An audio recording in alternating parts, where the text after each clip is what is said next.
12 आंबे आपुसे घेतले आणि साल काढून आहे ना सोलून घेतले आणि याचे आहे ना काप काढून घ्यायचे, म्हणजे बाटे वेगळे करायचे आणि बाटे वेगळे करून हे आपल्याला मिक्सरला लावायचे आहेत. मिक्सरला ज्यूस बनवून घ्यायचा आहे आणि याचा ज्यूस आहे ना आपल्याला 1 किलो पाहिजे, म्हणजे 1 किलो ज्यूस बनेल एवढा घ्यायचा आहे. मी तुम्हाला दाखवते.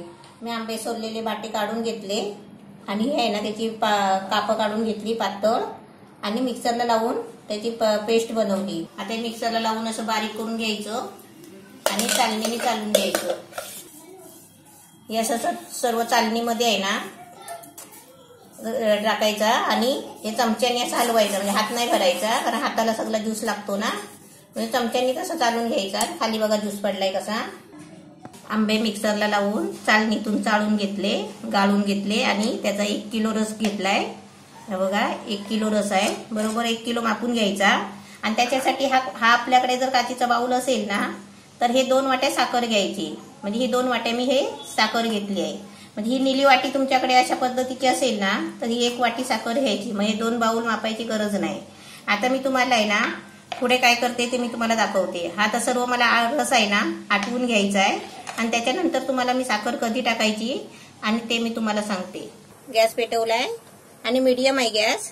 त्याच्यावरती आता ही कढई ठेवते आणि ही रस आहे ना त्याच्यावर सारखा असा ढवळत राहायचा आणि सारखं हलवतच राहायचं. आपण हात आहे ना थांबवायचा नाही, कारण आहे ना रस खाली लागला नाही पाहिजे आणि जास्त करून असा मधीच असा फिरवत राहायचा आणि पूर्ण आपल्याला आहे ना हा गोळा होईपर्यंत हलवत राहायचं आहे.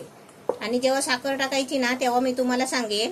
आणि आतापासून मी तुम्हाला आहे ना टायमर लावून ठेवते आणि किती मिनिटं लागतात ना आटवायला ते पण तुम्हाला मी सांगते. रस चांगला आटत आलाय बघा आणि याचा आहे ना पूर्ण गोळा करायचा आहे आपल्याला. हे पूर्ण सुका झाला ना एकदम, मग त्याच्यामध्ये साखर टाकून मग गोळा करून गॅस बंद करायचा. आता एवढा आटायला आहे ना याला अर्धा तास लागला, बरोबर अजून अर्धा तास तरी लागेलच. बरोबर 1 तास झाला मँगोचा ज्यूस आटवायला. बघा एकदम म्हणजे सुक्का झाला, एकदम गाढा झालाय. आता त्याच्यामध्ये आहे ना साखर टाकते आणि 2-3 मिनिटं हलवते.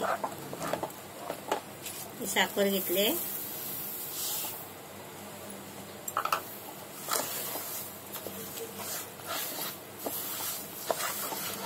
आपण आहे ना सारखं हलवतच राहायचं, थांबायचं नाही, कारण तो रस खाली लागला ना मग तो चांगला नाही लागत, कडू लागतो. आता 2-3 मिनिटं हलवायचं आणि मी तुम्हाला सांगते गॅस कधी बंद केला तो. साखर टाकली, 1 मिनिट हलवलं, साखर जिरली ना गॅस बंद केला. साखर टाकल्यावर 1 मिनिटच हलवायचा, म्हणजे साखर आहे ना पिघलते लगेच गरम असल्यामुळे.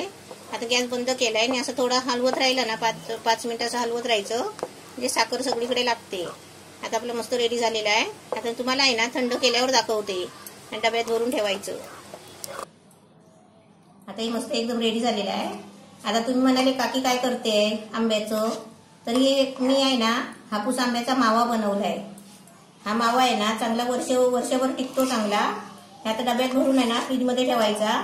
आणि आपण समजा गणपतीला मोदक बनवायचे असतील तर, गुलाबजामुन बनवायचे असतील, आपल्याला कसल्या पण पद्धतीचे वड्या बनवायचे, बर्फी बनवायची असेल, काजूची बर्फी, नारळाची बर्फी, अशी म्हणजे कोणता पण डिश बनवायचा असेल ना तर तुम्ही याच्यामधून 1 चमचा मावा घ्यायचा, म्हणजे तो झाला मँगोचा मावा एकदम छान झालेला आहे. असा तुम्ही पण बनवा.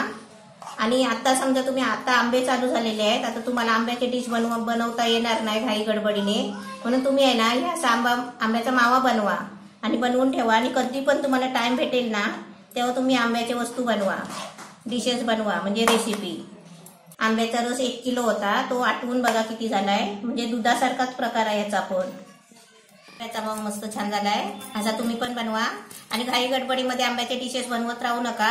पहिला आंब्याचा मावा बनवून ठेवा आणि नंतर आरामात आहे ना सुट्टी मिळेल तशी तुम्ही आंब्याचे डिशेस बनवा. एकदम मस्त रेडी छान झालेला आहे. नवीन रेसिपी पाहण्यासाठी लाईक करा, सबस्क्राईब करा आणि ही घंटी वाजवा.